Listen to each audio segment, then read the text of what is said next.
முதலாவதாக ஆண்டவர் நம்ம எல்லோருக்கும் தெரிந்திருக்கிறபடி ஆதாமை படைத்து தோட்டத்தில் வைத்து அவனிடத்தில் சகலவற்றையும் கொடுத்து ஆண்டு கொள்ளுங்கள் என்று சொல்லி ஆண்டவர் போய்விட்டார்.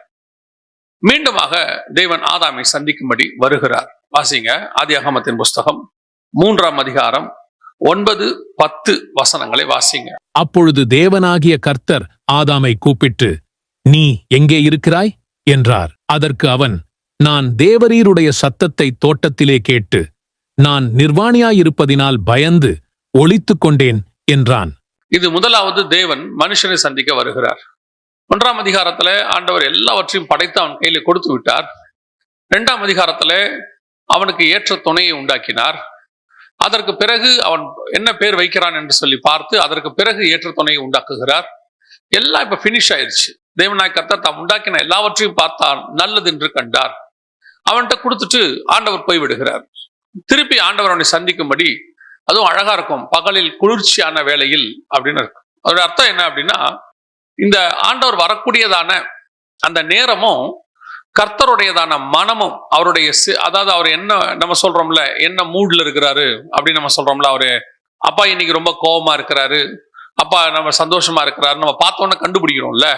சில நேரத்துல வீடுகள்ல பாத்தீங்கன்னா கணவர் வரும் பொழுது அவர் செருப்பு கட்டுற விதத்தை பார்க்கும் போதே மனைவி சொல்லிடுவாங்க, உங்க அப்பா ரொம்ப கோபமா இருக்கிறாரு அப்படிம்பாங்க. சில நேரத்துல அந்த வண்டியை நிறுத்துற வேகம் ஒண்ணு இருக்கு, இந்த வீட்டுல பசங்க வந்து இந்த பைய தூக்கி போடுற வேகம் ஒண்ணு இருக்கு. இதெல்லாம் பார்க்கும் பொழுது என்ன நினைப்பாங்க அப்படின்னா, அவருடையதான மனநிலை எப்படிங்கிறது இந்த ஆக்டிவிட்டிஸை வச்சு நம்ம என்ன செய்வோம், கண்டுபிடிப்போம். சில நேரத்துல நீங்க பாத்தீங்கன்னா கணவர் நைட் டியூட்டி போயிட்டு வருவாரு. நைட் டியூட்டி போயிட்டு காலைல வரும்போது மனைவி சொல்லுவாங்க, காலையில ஒரு கோபமா வருவாரு அப்படின்னு சொல்லுவாங்க. அது ஏன் காலையில கோபமா வராரு அப்படின்னு கேட்டா, இரவெல்லாம் வேலை பார்த்தா ஆட்டோமேட்டிக்கா நமக்கு என்ன ஆகும், அப்போ கொஞ்சம் கோபமா தான் இருப்பாரு, ஏன்னா கண்ணு முழிச்சிருக்கிறாரு அப்படின்னு அந்த மனநிலை நாம வந்து அந்த மனைவிக்கு தெரியும். அதனால பிள்ளைகளை எச்சரிப்பாங்க, இல்ல பாத்துக்கோங்க அப்பா காலையில கோபமா வருவார். அதே காலையில போயிட்டு சாயங்காலம் வரும்போது அவர் கோபமா வருவாருன்னு சொல்ல மாட்டாங்க. அவர் வரும்போது ஏதாவது வாங்கிட்டு வருவாரு, சந்தோஷமா வருவாரு அப்படின்னு சொல்லிட்டு தான். அப்பவும் கோபமா வந்தாருன்னா கேட்பாங்க, ஏங்க வரும்போதே ஏன் இப்படி கோபமா வரீங்கன்னு கேட்பாங்க. என்னன்னா காரணம் என்னன்னா, சாயங்காலம் வரும்போது ஒரு சந்தோஷமா வருவாரு அப்படிங்கிறதான ஒரு எண்ணம் இருக்கு இல்லையா. அந்த மாதிரி தான் தேவன் வருவதும். ஏன்னா நம்ம சுபாவம் எல்லாம் தேவனுக்குரியது. ஏன்னா நம்ம தேவ சாயலாய் படைக்கப்பட்டிருக்கிறோம். அவர்கிட்ட இருந்து தான் நமக்கு அன்பு எல்லாமே வந்திருக்குது. அப்போ இந்த மாதிரி வரும் பொழுது அவர் பகலில் குளிர்ச்சியான வேளையில் வருகிறார் என்று வேதம் சொல்லுகிறது. அதே நேரத்துல சோதோமை அழிக்கும் போது பாருங்க, பகலில் உஷ்ணமான வேளையில் வந்தார். மம்ரேயின் சமபூமிக்கு உஷ்ணமான வேலை அப்படின்னா என்ன அர்த்தம்னா, கர்த்தர் கோபமா இருக்கிறாரு அப்படின்னு அர்த்தம். அதே நேரத்துல குளிர்ச்சியான வேளையில் வருகிறாருன்னா கர்த்தர் எப்படி இருக்கிறாரு, இப்ப நல்லா கூலா இருக்கிறாரு, சாஃப்டா இருக்கிறாரு அப்படின்னு அர்த்தம். அப்ப ஆண்டவர் வந்து ஆதாமோடு கூட உலாவும்படி வருகிறார். ஆண்டவர் ரொம்ப நல்ல மைண்ட்ல ஆண்டவர் என்ன செய்யறாரு, ஆதாம் கூட உலாவும்படி வருகிறார். வரும்போது பார்த்தா ஆதாமை காணோம். ஆதாமை பார்த்து கேட்கிறார், ஆதாமே நீ எங்கே இருக்கிறாய் அப்படின்னு சொல்லி கேட்கிறாரு. இப்போ ஆதாம் அவருக்கு அவன் சொல்றான், தேவரீர் தேட்டத்தில் உலாவுகிற சத்தத்தை கேட்டு பயந்து அவன் விருட்சங்களுக்குள்ளே ஒளிந்து கொண்டான், நான் தான் நிர்வாணியாய் இருப்பதினாலே அப்படின்னு இருக்கு. முதலாவது மனுஷனை தேவன் சந்திக்க வரும்போது மனுஷன் என்னவாயிட்டான்னா, அவரை பார்த்து ஓடி ஒளிஞ்சிட்டான். அவரை பார்த்து என்னவாயிட்டான், ஓடி ஒளிஞ்சிட்டான். இப்ப தேவனுக்கு மனுஷனோடு கூட பேச வேண்டும் என்கிறதான அந்த ஆவல், அவனோடு கூட உலாவ வேண்டும் என்கிறதான அந்த ஒரு எண்ணம், அது இங்க ஃபெயிலியர் ஆகுது. இந்த இடத்துல ஒரு டிசப்பாயின்மெண்ட் அல்லது அவருடைய எதிர்பார்ப்பு அங்கே நடக்கல. முதலாவது முறை தேவனை மனுஷனை சந்திக்க வரும் பொழுது பல நேரத்துல தேவன் அப்படித்தான் நம்மை சந்திக்க வேண்டும் என்று விரும்புகிறார், நம்மோடு கூட உலாவ வேண்டும் என்று விரும்புகிறார். ஆனால் நாம் ஓடி ஒளிந்து விடுகிறோம், நாம் அவரோடு கூட உலாவுகிறது இல்லை. கர்த்தர் விரும்புகிறபடி நம்ம ஆவிக்குரிய வாழ்க்கை இல்லை. இப்ப எடுத்து பாருங்க, ஏனோக்கு தேவனோடு கூட சஞ்சரித்து கொண்டிருந்தான். ஆனா இங்கிலீஷ்ல எப்படி இருக்குன்னு கேட்டீங்கன்னா, வாக் வித் த காட் இருக்கும். அதாவது தேவனோடு கூட நடந்து கொண்டிருந்தான். அப்ப ஏனோ கூட கர்த்தர் நடக்கிறதுக்கு என்ன செய்யறாரு, விரும்புறாரு, நடக்கிறாரு. அதேதான், அதுதான் வேதம் சொல்லுது. அப்ப நம்ம தேவன் நம்மோடு கூட நடக்க விரும்புகிறார், வாக் பண்ண விரும்புறாரு, உலாவ விரும்புகிறார். அதனாலதான் புதிய ஏற்பாட்டு சபையை உண்டாக்கிட்டு வசனம் சொல்லுது வெளிப்படுத்தின விசேஷத்துல, 7 பொன் குத்து விளக்குகளின் மத்தியில் உலாவுகிறவர் சொல்லுகிறதாவது. அப்பனா ஆண்டவர் நம்மோடு கூட உலாவ விரும்புகிறார். ஆனா இங்க நடந்தது என்ன, மனுஷன் ஓடி ஒளிஞ்சிட்டான். என்ன காரணம், நம்ம எல்லாரும் ஒரே வார்த்தை சொல்லுவோம், ஆமா ஆதாம் வந்து பழம் சாப்பிட்டாரு அப்படின்னு சொல்லி நம்ம சொல்றோம், பாவம் வந்துடுச்சு அப்படின்னு. அவன் சொல்ற விஷயம் என்ன அப்படின்னு கேட்டீங்கன்னா, தான் நிர்வாணியாய் இருப்பதினால் பயந்து அவன் சொல்றான், ஆண்டவரே நான் நிர்வாணியா இருக்கிறேன், அதனால உங்களை என்ன செய்யல, நான் பார்க்க முடியல அப்படின்னு சொல்லிட்டு ஓடிடலாம். சரி, ஆண்டவர் அடுத்த கேள்வி கேட்கிறாரு, நீ நிர்வாணி என்று உனக்கு அறிவித்தவன் யார்? உனக்கு நீ நிர்வாணின்னு உனக்கு சொன்னது யாரு அப்படின்னு கேட்கிறார். அதோட அர்த்தம் என்ன அப்படின்னா, நீ நிர்வாணின்னு முதல்ல உனக்கு யார் சொன்னது? அதோட அர்த்தம் என்ன அப்படின்னா, அப்படி ஒரு உபதேசத்தை உனக்கு யார்ப்பா சொன்னா? நீ நிர்வாணின்னு யார் சொன்ன? நான் படைக்கும் போது உன்னை இப்படித்தானே படைச்சேன். இந்த படைப்புல நிர்வாணம் ஒரு குறை இருக்குதுன்னு உனக்கு யார் சொன்னது? சரி, நிர்வாணம் என்றா என்ன, உனக்கு என்ன தெரியும்? உனக்கு அதை பத்தி உனக்கு என்ன, இப்படி ஒரு உபதேசத்தை உனக்கு சொன்னவன் யார்? இப்ப நமக்கு நிர்வாணம்னா என்னன்னு ஒரு விஷயம் தெரியும். ஏன்னா நம்ம எல்லாம் ட்ரெஸ் போட்டவங்க. ட்ரெஸ் போட்டு இத்தனை வருஷம் ஆனதுனால நமக்கு நிர்வாணம்னு ஒண்ணு என்ன செய்யுது, தெரியுது. ஆனா ஆதாமுக்கு முன்னாடி ட்ரெஸ் போட்டவங்களே இல்லையே. ஆதாமோட இருக்கிறது எல்லாமே அப்படித்தானே இருக்குது. ஆடு மாடு படைக்கப்பட்ட எல்லாமே அப்படித்தானே இருக்கு. ஆண்டவர் அவனையும் அப்படித்தானே படைச்சாரு. எப்ப இவனுக்கு பாவம் செய்து பழம் சாப்பிட்டானோ அப்பதான் இந்த தாட்டே வருது. அதாவது இவனுக்கு இல்லாத ஒரு விஷயத்தை ஒருத்தன் சொல்லி கொடுத்துட்டு போயிட்டான். இது யார் உனக்கு சொன்னா அப்படின்னு சொல்லி ஆண்டவர் கேட்கிறாரு. இப்போ இல்லாத ஒரு விஷயத்தை கேட்டான். கேட்டது மட்டும் இல்ல, அந்த உபதேசத்தை இவனுக்குள்ள எடுத்துக்கிட்டு அந்த உபதேசத்துக்கு இவன் பயப்படுறான். இப்ப எந்த உபதேசத்துக்கு பயப்படுறான்? நான் நிர்வாணியா இருப்பதினால் பயந்து அப்படின்றான். ஏன்னா இந்த முதல்ல இப்படி ஒரு உபதேசமே இல்ல. இந்த உபதேசத்துக்கு நீ ஏன் பயப்படுற? முதல்ல 2 கொரிந்தியர் 11 3 நாள்ல வாசிக்கும் போது ஆண்டவர் ஏவாளை குறித்து ஒரு வார்த்தை எழுதுறாரு. பவுல் சொல்லும் பொழுது ஒரு வார்த்தை சொல்றாரு, ஸ்திரீயானவள் சர்ப்பத்தினால் வஞ்சிக்கப்பட்டது போல அப்படிங்கிறார். அதோட அர்த்தம் என்ன? உபதேசத்துல அவங்க வஞ்சிக்கப்பட்டாங்களா. அதுக்கு அடுத்து அப்படியே சொல்வாரு, அப்படியே உங்கள் இருதயமும் கிறிஸ்துவை பற்றின உபதேசத்திலிருந்து வழி விலகி விடுமோ என்று நான் பயந்திருக்கிறேன் அப்படிங்கிறார். அதோட அர்த்தம் என்ன? கர்த்தர் ஒரு சுவிசேஷம் சொல்லிட்டு போயிருக்கிறாரு. அந்த சுவிசேஷத்தை கேட்டு அந்த சுவிசேஷத்துல ஒரு நல்ல ஆலயத்துக்குள்ள வச்சிருக்கிறாரு. அப்படி இருக்கும் பொழுது இங்கே வேறொரு உபதேசத்தை வேற ஒருத்தர் எங்கேயோ சொல்றாங்க. யாரோ ஒருத்தன் சொல்றான், டிவியில சொல்றானா அல்லது யூடியூப்ல சொல்றானா அல்லது யாரோ ஏதோ ஒரு உபதேசத்தை சொல்றாங்க. அந்த உபதேசத்துக்கு நீங்கள் இவ்வளவு செவிசாய்ப்பீர்களானால் இங்கே கொடுக்கப்படுகிற சத்தியத்துக்கு நீங்கள் எவ்வளவு செவிசாய்ச்சிருக்கணும்? ஆண்டவர் எங்களுக்கு சொல்லிட்டு போயிருக்கிறாரப்பா, நாங்க ஆண்டவர் சொல்லாத வேறொரு உபதேசத்தை நீ சொல்றியே. சர்வ வல்லமையுள்ள தேவன் எங்களை படைச்சு எங்க கையில எல்லாத்தையும் ஒப்படைச்சு என் மனைவின்னு ஒன்றை உண்டாக்கி என் கையில கொடுத்துட்டு ஆண்டு கொள்ளுங்கள் சொல்லிட்டு போயிருக்கிற ஆண்டவருக்கு தெரியாத நிர்வாணம் என்பது வெளியிருந்து வந்த பாம்புக்கு சொல்லி உனக்கு தெரியுதே, எப்படி இது உனக்கு தெரிஞ்சிச்சு? அதனால ஆண்டவர் கேட்கிறாரு, நீ நிர்வாணி என்று உனக்கு அறிவித்தவன் யார்? அப்படி ஒரு உபதேசமே இல்லையாப்பா, அப்படி ஒரு விஷயமே இல்லையே.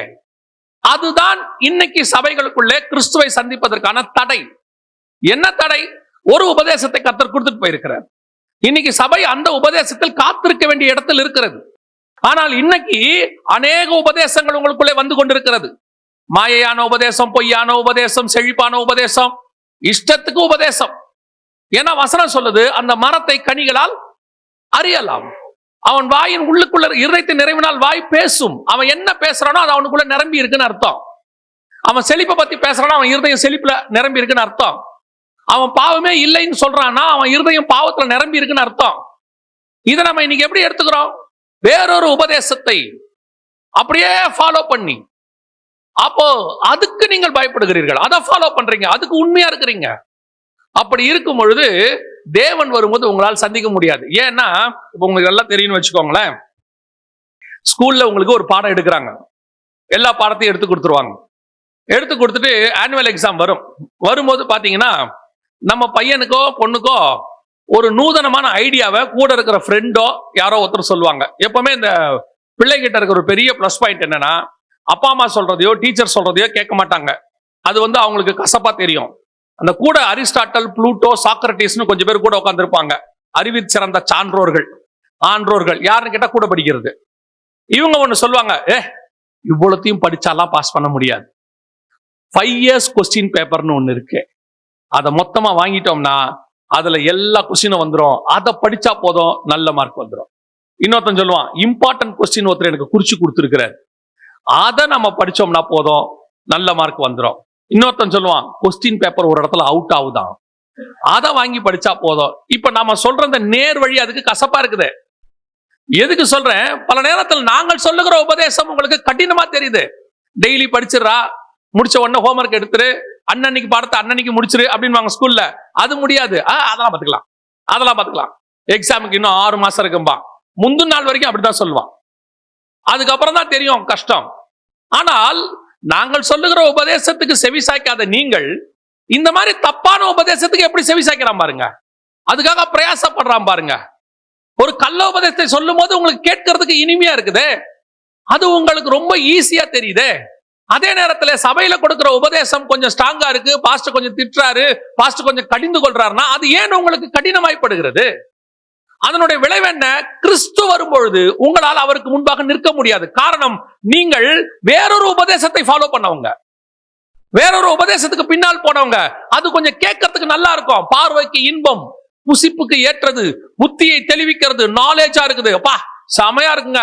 அது ஹீப்ருல இருந்து இப்படி சொல்றாங்க, கிரீக்ல இருந்து இப்படி கொண்டாடுறாங்க, இது மூல பாஷையில இருக்குதா, இது அகழ்வாராய்ச்சியில கண்டுபிடிச்சாங்களா, எதை கண்டுபிடிச்சாலும் சரி உங்க கையில இருக்கிற பைபிளை வச்சுதான் கர்த்தர் உங்க நியாயம் தீர்க்க போறேன். அதுதான் உங்க நியாய தீர்ப்பு. அவனுக்கு அவன் வசனமே நியாயம் தீர்க்க போகிறதா இருக்கிறது. இந்த கையில இருக்கிற பைபிளை ஒழுங்கா படிச்சு பரலோகத்துக்கு போறதை விட்டுட்டு இன்னைக்கு அதுவும் இந்த கடைசி காலத்துல பாம்பு, அன்னைக்கு ஏதேனுக்குள்ள ஒரு பாம்பு தான் வந்துச்சு, இன்னைக்கு 4 பக்கத்துல இருந்து 4 பாம்பு குட்டி வருது. இப்படி ஒரு சபை என்ன ஆகுது? ஓடி ஒளிகிற சபை.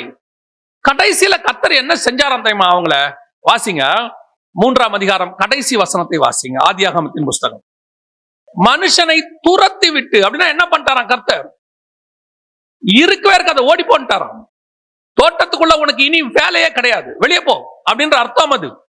பல நேரங்களிலே கர்த்தர் கொடுக்கிற உபதேசம் கடினமாய்த்தான் இருக்கும்.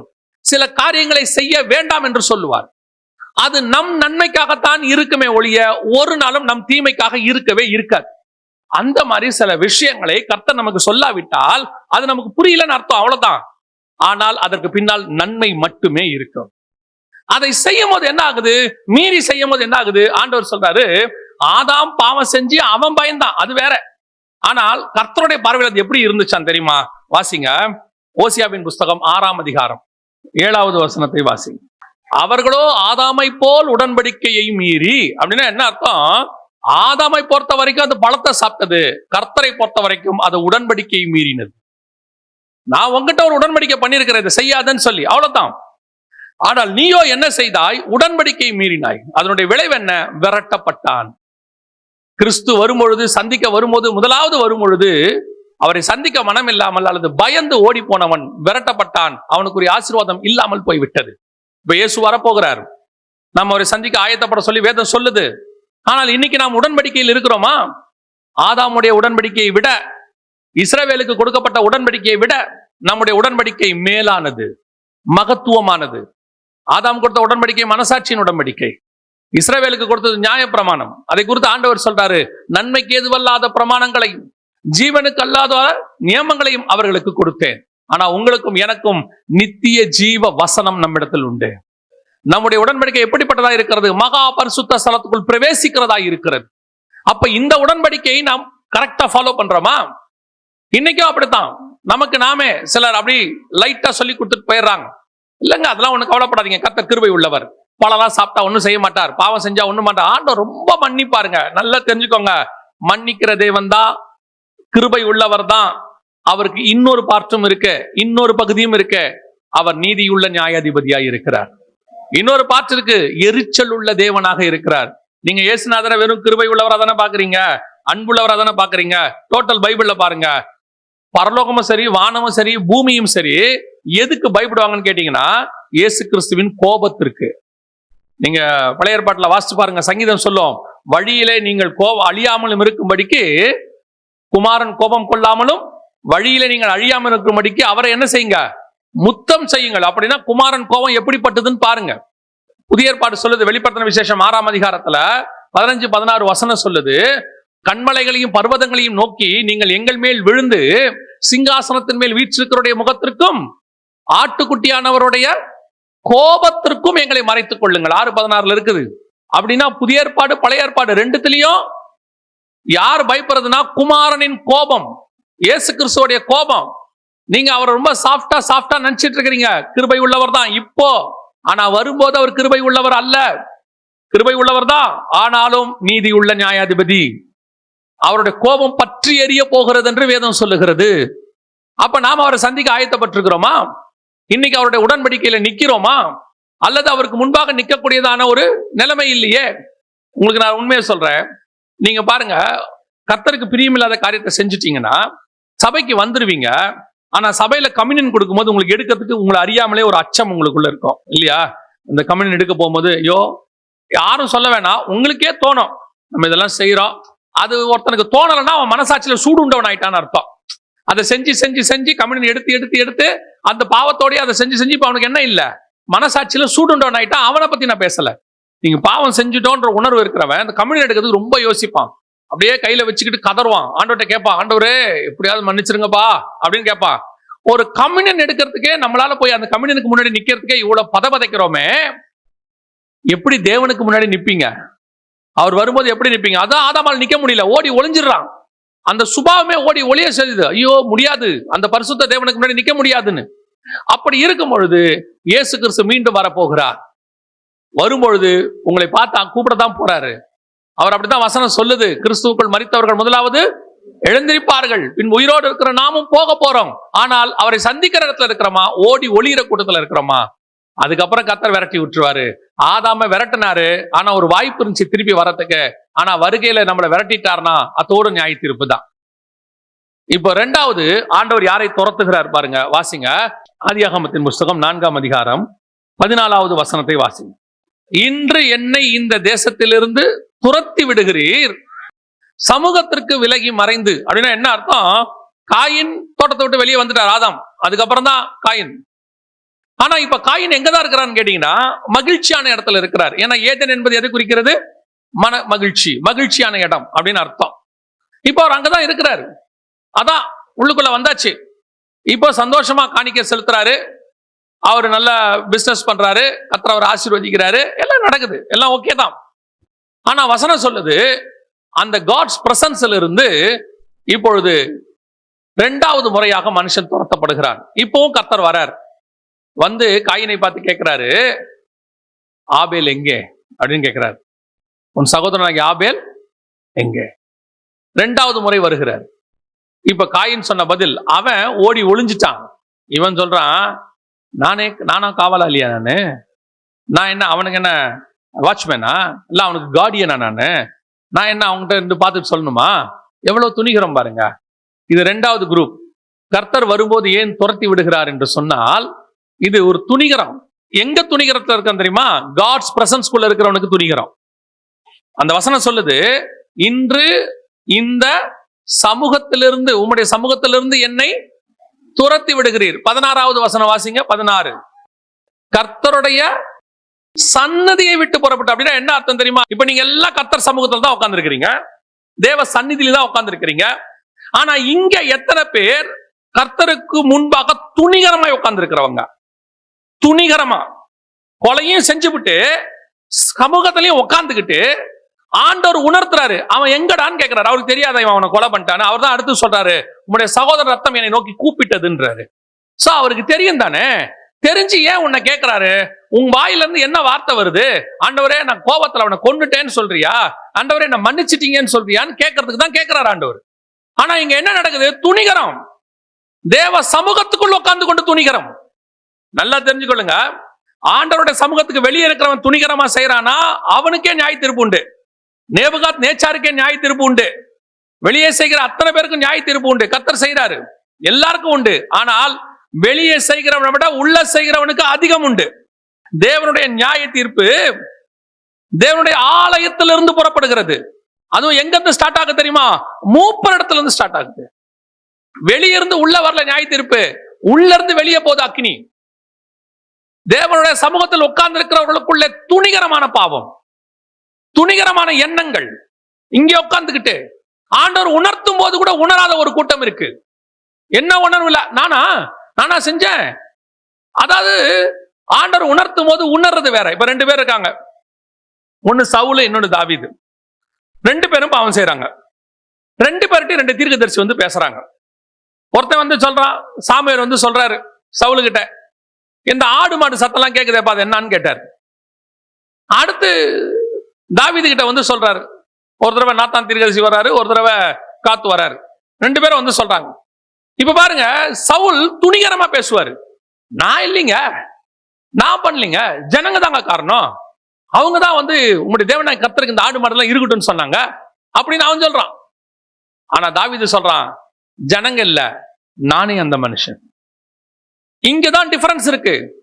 ஒரு தப்பை செய்யும் போது, மீறும் பொழுது, ஒரு வீழ்ச்சி வரும்போது உனக்குள் அதை ஒத்துக்கிற தன்மை இல்லாமல் அதற்கு ஒரு காரணம் கற்பிக்கிறல்ல, கர்த்தருக்கு பிடிக்காத விஷயம் அது. இப்ப தப்பு பண்ணினா தப்பு, வேலை முடிஞ்சு.